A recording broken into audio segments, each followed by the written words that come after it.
Let's bring in Lesley-Anne Scorgie, who is an author. You are also a professional speaker, an educator, and a popular columnist as well too. Let's jump right into this. 0.75. It stayed the way it's been at this rate for I think about 4 months now. Are we happy? Are we sad? How should we react to Well, this? I think there's a pro and a con to this news. So it makes the ability to borrow possible for those that were not perhaps able to borrow at a higher interest rate. This can help people build their net worth by purchasing homes and affording more of what a better lifestyle could be. So from a happiness standpoint, it can be really uplifting.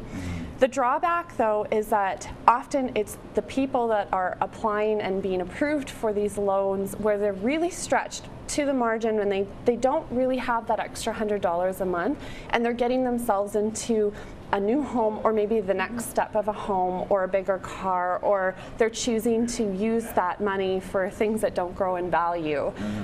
They can really be stung when there's changes, upward changes in the interest rates. And what is really, really interesting here in Alberta, there are so many families and individuals that are in that position where they're stretched to their max. They're living on the edge, and a slight change can impact their cash flow by $50 or $100 a month, and that will be enough to foreclose on a home, go bankrupt, have a car repossessed, and so much more. So yes, there's some benefits. It really allows you to to borrow more and to achieve that next stage, but it can be littered with some pretty harsh realities.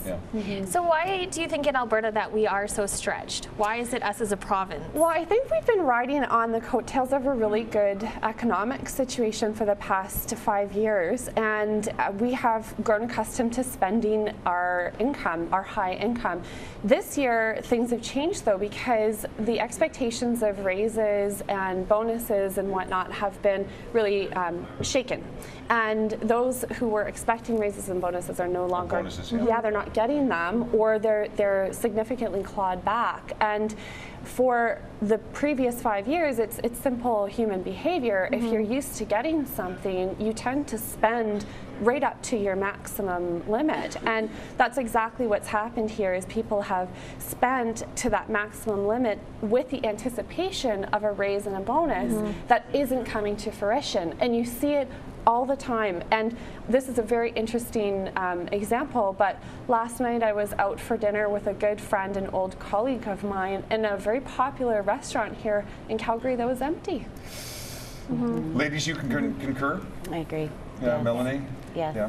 I mean, I think there are two sides to the story, as Lesley-Anne has said, in that low interest rates, again, especially as a business owner, if we are trying to grow, a low interest rate is a wonderful time to do that and secure financing for growth. But certainly it's a fine line to be balanced with over leveraging and extending ourselves. And particularly for our team members at our organization, those lower interest rates, I hope we're going to keep them secure for the short term, but I do often worry about them overextending in anticipation of the next cycle. So it is great for entrepreneurs though, and especially as we're starting to see a change in the labor market out there are more and more people that are now actually, if they have been downsized or they're potentially laid off for a short period of time, it's a great opportunity for people that are considering being an entrepreneur to be able to get into the business. And I think that's one of the things that we need to cautiously do is, instead of cost cutting our ways out of a recession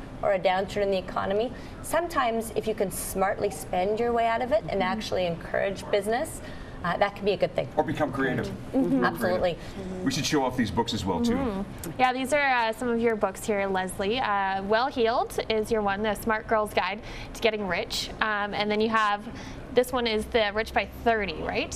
So those are your line of books that you started with, because you have a bit of an interesting story of how you got started, because you started teaching one of your classes in high school, and that got you noticed. Yeah. Great time noticed. Yeah, I was really fortunate when I was growing up. My mom took it upon herself to talk to my sister, brother, and I about managing our money, and I just really latched on to it early on, and started buying Canada savings bonds with my birthday and Christmas money, and I really just loved to accumulate my bonds. And before I knew it, I had a part-time job at the Calgary Public Library, and that was a great place to work, and I was making good money, and that turned into starting to purchase mutual funds. And before I knew it, by the end of high school, I actually had more money saved than my parents.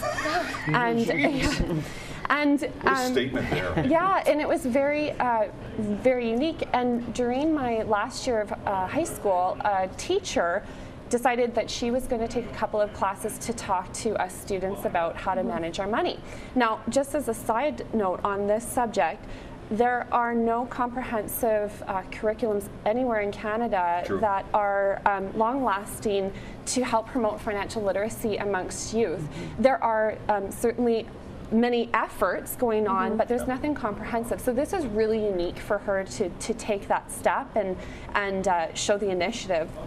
Anyhow, during that class, those classes, she asked if there were any volunteers that wanted to help spread the news about why you should save your money, and I volunteered, and it just so happened at that same time the local newspaper, the Calgary Herald, actually phoned my high school to ask if there were any odd or interesting students that they could profile, and I got nominated as being the odd one. being the odd one, and that led to an article that was syndicated across North America and captured by the producers of the Oprah Winfrey Show. Wow. So early on, I had this amazing opportunity to go and meet Oprah Winfrey, who also thinks the subject of saving money amongst young people is really, really important. And we had a great discussion on the show.